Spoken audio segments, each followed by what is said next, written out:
Hello students, Devendra academy में आपका स्वागत है। इस वीडियो में मैं आपको कक्षा 11वीं का हिंदी विषय का अर्धवार्षिक परीक्षा का मॉडल पेपर लेकर आया हूं। तो आप इस वीडियो को अच्छे से देख लीजिए और जो भी मैं क्वेश्चन आपको इस वीडियो में बता रहा हूं वो बहुत ही इंपॉर्टेंट है। तो आप सभी क्वेश्चंस को आप अच्छे से तैयार कर लीजिए ताकि आपको अर्धवार्षिक परीक्षा में कोई भी दिक्कत ना हो। सभी क्वेश्चन को आपको अच्छे से तैयार करना है क्योंकि इनमें कुछ ऐसे क्वेश्चन भी हैं जो आपकी वार्षिक परीक्षा में जरूर पूछे जाएंगे। ठीक है, तो आपको इस वीडियो को लाइटली नहीं लेना है और सभी क्वेश्चंस को अच्छे से तैयार करके रखना है। इसके अलावा आपकी 11th क्लास की या फिर अदर क्लासों के जो भी आपके सब्जेक्ट के जो भी वीडियोज हैं, जो भी आपके पेपर हैं, वो सभी पेपर मैंने अपने इस चैनल पर अपलोड करके रखे हैं। तो उसके लिए आप मेरे चैनल को सब्सक्राइब कर लीजिए, साथ में एक बार विजिट भी कर लेना है ना, क्योंकि सभी प्रकार के जो सभी सब्जेक्ट के पेपर हैं वो मैंने अपलोड करके रखे हैं। और अपने दोस्तों को भी शेयर कर देना ताकि उनको भी इसका लाभ मिल सके। साथ में अगर आप चैनल पर नए आए तो चैनल को सब्सक्राइब करना मत भूलिए, चैनल को सब्सक्राइब कर दीजिए, साथ में बेल आइकन को भी प्रेस कर दीजिए ताकि जो भी मैं वीडियो अपलोड करूँ उसका नोटिफिकेशन आपको तुरंत मिल जाए। तो देखिए, हमारा जो कक्षा 11वीं का हिंदी विषय का अर्धवार्षिक परीक्षा का पेपर है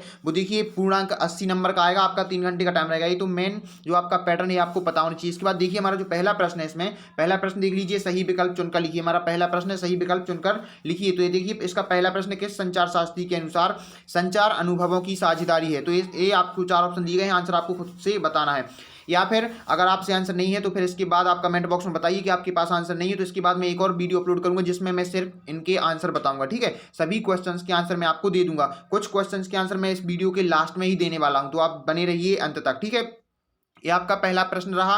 इसके बाद दूसरा विकल्प देख लीजिए। दूसरा जो हमारा विकल्प है उसको देख लीजिए आप। दूसरा विकल्प है हमारा शास्त्रीय संगीत का स्थानीय भाव है। शास्त्रीय संगीत का स्थानीय भाव ऑप्शन दिए गए हैं, आप देख लीजिए। इसके बाद तीसरा देखिए, रजनी पाठ की लेखिका है।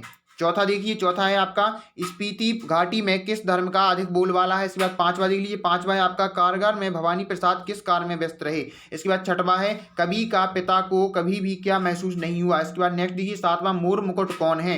इसके बाद नेक्स्ट आगे है जो हमारा दूसरा प्रश्न स्टार्ट हो जाता है, रिक्त स्थानों की पूर्ति कीजिए। तो यहाँ से देख लीजिए रिक्त स्थानों की पूर्ति करना है आपको। पहला जो आपका प्रश्न है वो है किसान का बेटा खालिस्तान लाठी से मारा गया, आपको बताना। ठीक है, दूसरा देख लीजिए, तीसरा, चौथा, पांचवा, छठवा, इनको आप स्क्रीनशॉट ले लीजिए या फिर इनको आप वीडियो को पॉज करके नोट भी कर सकते हैं। ठीक है, बहुत ही इंपॉर्टेंट है, लाइटली बिल्कुल मत लीजिए, सभी को अच्छे से तैयार कर लीजिए। इसके बाद हमारा तीसरा प्रश्न स्टार्ट होता है। तीसरा प्रश्न देख लीजिए आप। तीसरा जो हमारा प्रश्न है वो है सही जोड़ी बनाइए। तीसरा जो हमारा प्रश्न है सही जोड़ी बनाइए। तो आपको सही जोड़ी बनाना है तो इसको आप नोट कर लीजिए और सही जोड़ी बनाइए। ठीक है, इसके बाद नेक्स्ट देखिए हमारा चौथा प्रश्न देख लीजिए आप। चौथा जो हमारा प्रश्न है वो है एक वाक्य में उत्तर लिखना है। ठीक है, एक वाक्य में उत्तर देना है। तो चार आपके प्रश्न है यहाँ पे। चारों प्रश्न के आपको हल करना है, दूसरा, तीसरा, चौथा। ठीक है, पहला, दूसरा, तीसरा, चौथा, इन चारों को आपको एक वाक्य में उत्तर देने, चारों प्रश्न की।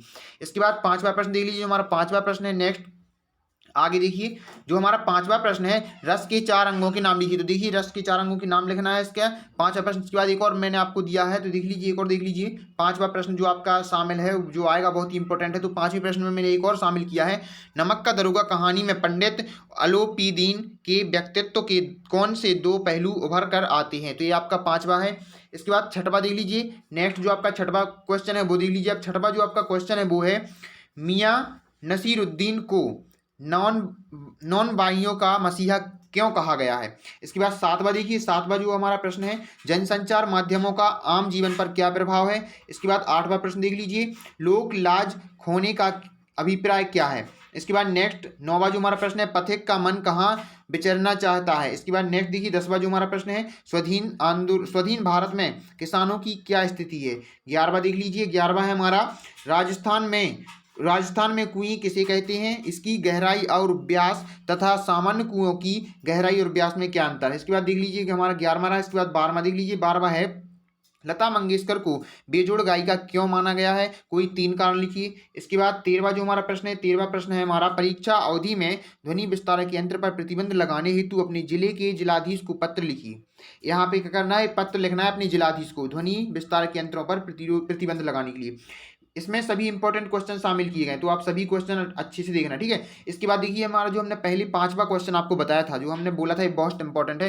तो इन 5 क्वेश्चन, कुछ क्वेश्चंस की मैं आपको आंसर बताते जा रहा हूँ। ठीक है, तो आप इनको अच्छे से नोट कर लीजिए, बहुत ही इंपॉर्टेंट क्वेश्चन। ये 5वां जो मैंने आपको क्वेश्चन ऊपर बताया था उसी का आंसर है, तो इसको आप नोट कर लीजिए।